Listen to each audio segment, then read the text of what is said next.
Hello, everybody, and welcome back to another episode of the Daily Crypto News. And now, my big question of today is, do you think a big altcoin run is going to happen this year? Yes or no? Let me know in the comment section down below, and let's get on with the video. So, first of all, G20. G20 proposes a new bill to regulate digital currency payments. And now, whenever I see G20 and crypto in the same name in the article title, I'm pressing it, I'm reading it, and I'm telling you guys what it was about. Because whenever G20 discusses things about crypto or rules something, it's going to be important and it's going to affect you.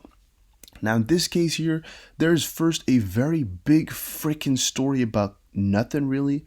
And in the end, basically what it says is there could be some strict crypto guidelines coming up, which is a positive thing because it shows that all these countries, which again are the 20, in this case, I would say most successful, most big governments and governors in the world, that they're thinking about crypto, which is a positive thing. On the contrary, I would say that these guidelines that they're trying to put in is not necessarily that positive because it's really going to kind of trim down how a lot of these exchanges and firms can operate. So it's a win-loss. It's kind of in the middle. It shows recognition for the space. It really shows that governments are more willing to, just get closer to it and try to accept it and think of it as a normal market. But it's also a negative thing because, well, a lot of operations might become more expensive or get shut down or become more elaborate and annoying, which is something to think about as well.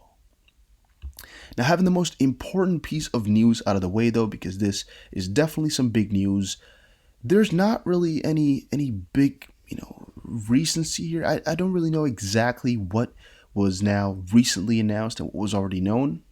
But what I do know, though, is a little bit more about the Ripple situation that I explained earlier. Now, before we check that, first off, something cool I found from Ripple, which was Ripple online marketplace Euclid sees greater adoption using XRP. The online marketplace Euclid Digital has highlighted the benefits of Ripple's XRP token and explained that the adoption has allowed more customers to use the platform. According to Euclid, the XRP ledger enables stable, around-the-clock transactions in 3.77 seconds. That's just something cool I found. And Euclid, is that the name? Euclid, I don't know if you pronounce it like that, is an online store. And at the launch, Euclid described the online marketplace, which is really what it is, I call it an online store always, as the world's largest digital shop for crypto users, and they offer a lot of different stuff. However, nothing really new came out except for them saying that XRP gives them a lot of huge advantages. Bad part is we already knew all of that, right? I mean, the good part is here they show some recognition, like with the first article. But really, there's nothing too much new here. We all knew XRP is great for what its purpose is, so yeah. However, as I just said, we did find out something quite cool and something I think you guys will really want to dig into a little bit deeper because I have my questions about it. And that is this article, which a couple of you guys that check out all my videos most likely have already seen before. But for all of you that don't, let's read a little bit into it. Singapore's blockchain payments project is ready for commercial launch. The initiative is named Project Ubin and has been under development since 2017. MAS joined hands with Temasek and JP Morgan in this project, and the project aims to simplify cross-border payments. So that is something which, on first sight, sounds like a little bit of a Ripple killer, right?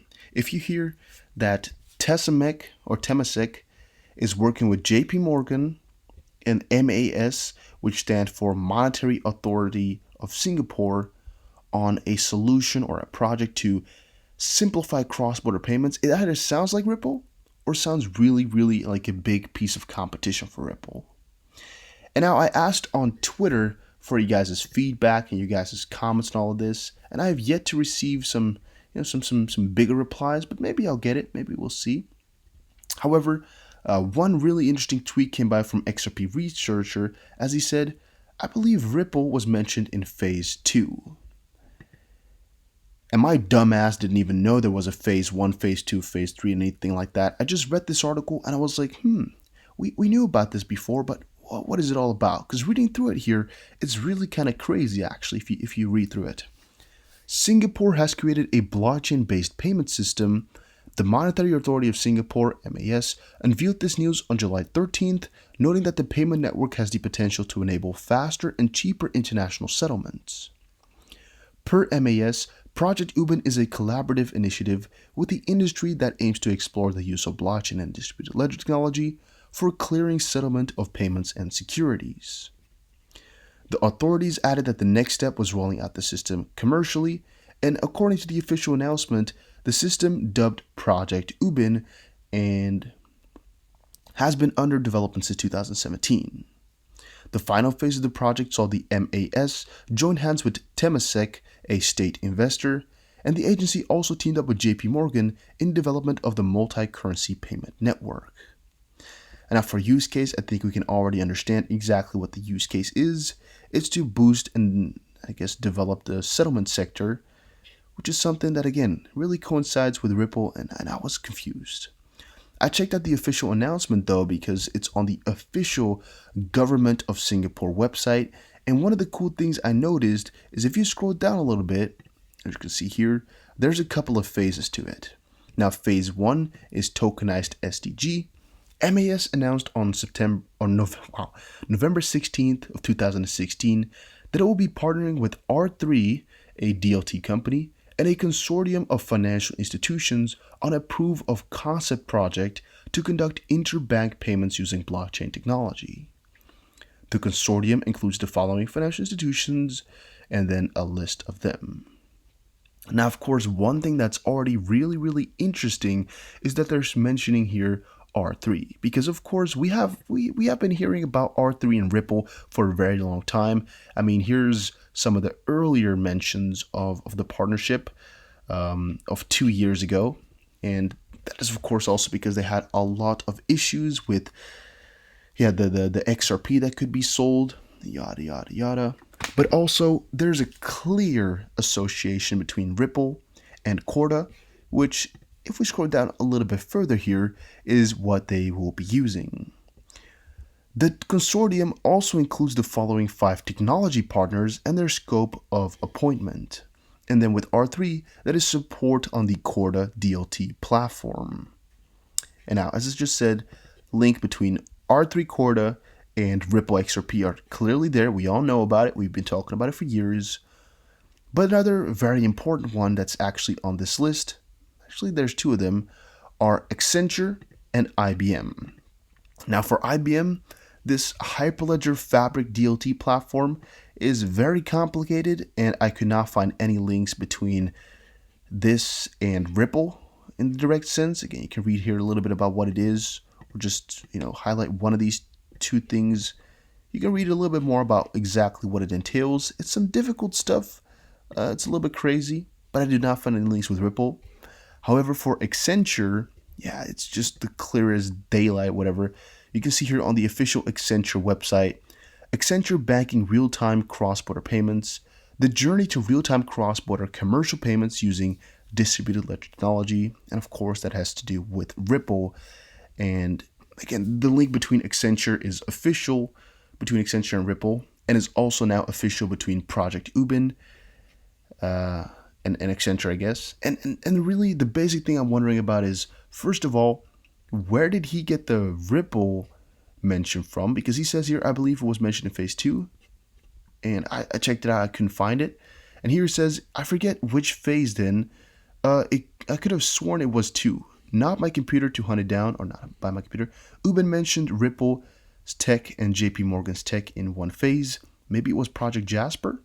And really, the fun fact that there's so much more that we don't really talk about here that could be going on in the back, that is going on a national level, because this again is on mas.gov.sg. The This is official stuff here. This is no joke. This is no small feat. This is real official deals. I'm just diving into it right now. I've just started, but there's a lot of stuff still to be covered out or uncovered. And I know this is nothing really, really new, but since it's going on a lot harder exactly from July 13th on forward, I think we should be diving a little bit deeper into it and just grabbing out all the facts that we can to make sure we understand what Ripple's involvement is with all of this. And I alone cannot do it. I need you guys to just help me out and point some facts in my direction, as I've been checking for a little bit, but I cannot find Ripple directly anywhere. And again, maybe I'm just too old and I'm missing things, or maybe I'm rusty. Not dusty, but rusty. But yeah, if you guys can find it, let me know, because I want to see it all. All right, I want to see exactly what's going on here. The links are clear, but I want to know exactly what type of involvement they have and whether or not this is going to be competition for Ripple in a very strange way. Because, I mean, if they're working with R3 and Corda and IBM and Accenture, yeah, in my head, that sounds a little bit strange if they were to then be a Ripple competitor, right? Because that would just be kind of weird. On the contrary, it's possible, and I'm really interested in hearing more. Now, enough on that, because that's all I can give you for right now. I'm looking into it more, but I just need some more answers from people to get my story straight, because I don't know where to find the rest. Let's move over into VeChain a little bit. Now, Sunny Lou a couple of days ago pointed out, was talking with someone today, and most of questions can be answered in this article. Thank you, man. And he was referring to this from Cream Method, which said, so many public blockchain platforms out there, and the industry is unable to garner adoption and contribute to the real economy. What problems did VeChain solve that Fortune 500 enterprises are lining up to use it? Vet's second article in our Insight series, which you can find here on the website. And basically, it's another very elaborate article on why a lot of the Fortune 500 companies, or just a lot of these huge behemoths, billion-dollar companies, will eventually need VeChain. It's a really interesting read and really kind of refreshing, because what you notice is just all the tech they're offering just has limitless potential. And I've explained to you guys tons of times before, but here's just a little bit more of an in-depth step into why all will need it, and in their words, why why VeChain is also number one. Now, a big part of that, of course, is VeChain toolchain, which in this case here they'll be getting into next, which most likely I'll talk a little bit more about on the channel, because that's something I think is very elaborate, very intricate, but also really, really deserves its time in the spotlight, so I'll get to it as soon as possible. Now, also one thing I must mention again, and that is that that Chainlink's rally isn't over. And by the way, it's 2:30 in the morning, so if I'm not as on spot as I normally am, that might be it. Chainlink's rally isn't over, even after making a new all-time high and a 12.5 million link marine retiring. Analysts. A retracement is expected after a face-melting rally, but the breakdown of a channel says there are chances Link could yet again go parabolic. And that's one thing I want to remind you guys of. There's not necessarily any stop to where Chainlink's price can go. And I'm also more afraid of Chainlink pumping harder than it falling down ridiculously far, just because of how it's been moving for the last very long time. Very, very long time. Now, maybe because it hit such a high all-time high at $8.10, it can fall off now again. But I'm not too sure about it, and I don't want to tell you guys to sell or anything like that, just because it can just bounce back up even higher than what you might expect. And really, I would not be surprised if it went up another, 100% in the next month or so. It could do it. There's no boundaries, and thus, I'm not sure whether or not you can't even sell this one. And then for Tron, a coin, again, that's kind of going rogue a little bit with all the stupid announcements.